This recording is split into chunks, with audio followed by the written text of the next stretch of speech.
ఒంటరిదాన్నలో వదిలేసి వెళ్ళిపోవడమేనా? నాకేమైనా అయితే, నన్నెవరైనా ఎత్తుకుపోతే, నేను చచ్చిపోతే, మా వాళ్ళని నమ్మి మీ చేతిలో పెడితే ఇలాగేనా చూసుకోవడం? మీరు రౌడీ, పెద్ద రౌడీ. పెళ్ళైంది మొదలు ఎప్పుడు ఒంటి మీ చేద్దామా, ఎప్పుడు బట్టలు లేకుండా చూద్దామా? ఒక్కటి మంచి అలవాటు ఉందా?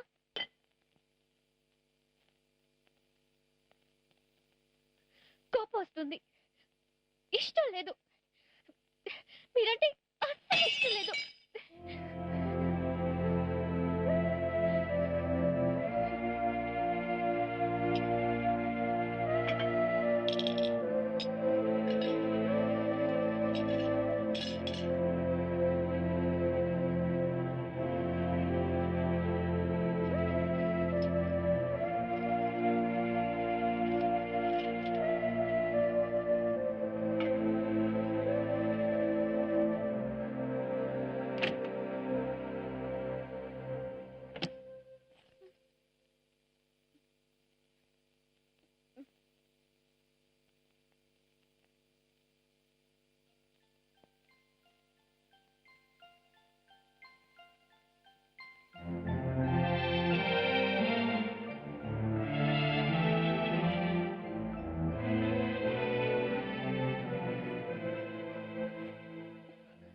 కోపం నాకొచ్చినప్పుడు ఆయనకి రావచ్చు కదా, ఆయనకి రాలేదు, నాకొచ్చింది. నేను అలా అనుకోకూడదు.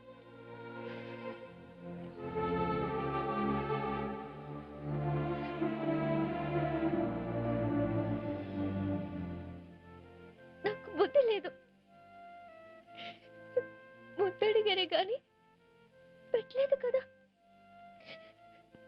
బట్టలు ఎక్కడ చూడాలనుకున్నారే కానీ చూడలేదు కదా. నా ఒంటికి తెమ్మరు ఎక్కువ.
కాలంలో సక్రమంగా ఎదకు వచ్చి చూలు కట్టేటట్టుగా చూసుకోవాలి.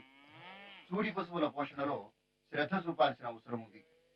పాడి పశువులు ప్రతి సంవత్సరం ఈనేటట్లుగా పునరుత్పత్తి యాజమాన్యంలో తగిన మెళకువలు పాటించాలి. మేలుజాతి పాడి పశువు శరీర లక్షణాలు ఎలా ఉంటాయంటే, పాడి పశువు ఆడ లక్షణాలు కలిగి సులువుగా ఉండాలి, చర్మం పలుచగా మృదువుగా ఉండాలి, కళ్ళు చురుగ్గా మెడ పొట్టిగా ఉండాలి, పొదుగు బాగా విస్తరించి శరీరానికి బాగా అత్తుకొని ఉండాలి. ముఖ్యంగా గేదెల్లో ముర్రా, నీలి, రావి జాతులు చాలా ముఖ్యమైనవిగా చెప్పుకోవచ్చు. ప్రపంచంలోని గేదెల సంఖ్యలో 50% గేదెలు భారతదేశంలోనే ఉన్నాయి. భారతదేశంలో గేదెల సంఖ్య పశువుల సంఖ్యలో 3వ భాగమే అయినా గేదె పాల ఉత్పత్తి మొత్తం పాల ఉత్పత్తిలో 60% వరకు ఉంటుంది. ఇక ఈ పాడి పశువుల ఎంపిక విషయానికి వస్తే, దురలవాట్లు లేని ఆరోగ్యమైన పశువుల్ని, మచ్చికగా ఉండి మన వాతావరణానికి అలవాటు పడే పశువుల్ని పోషించుకోవాలి. పాడి పశువులు మొదటి 5 ఈతల్లోనే గరిష్ట స్థాయిలో పాల దిగుబడిని ఇస్తాయి. కాబట్టి మొదటి ఈత లేదా 2వ ఈతలో ఉండి ఈనిన నెలలోపు పశువుల్ని ఎంపిక చేయాలి. పశువుల సంతతి వివరాలు ప్రభుత్వ ఫారాల్లో లేదా పెద్ద పెద్ద ఫారాల్లోనే దొరుకుతాయి. కాబట్టి సాధారణంగా సంతలో కొనుగోలు చేసేటప్పుడు పశువు శరీర లక్షణాలు, దాని యొక్క పాల ఉత్పత్తి సామర్థ్యాలను బట్టి కొనుగోలు చేయాల్సి ఉంటుంది. ఇంతటితో పాడి పరిశ్రమ, పశువుల పెంపకం కార్యక్రమం ముగిసింది. వచ్చే వారం గర్భధారణ చేయించడంలో తీసుకోవలసిన జాగ్రత్తల గురించి తెలుసుకుంటారు. అంతవరకు సెలవు.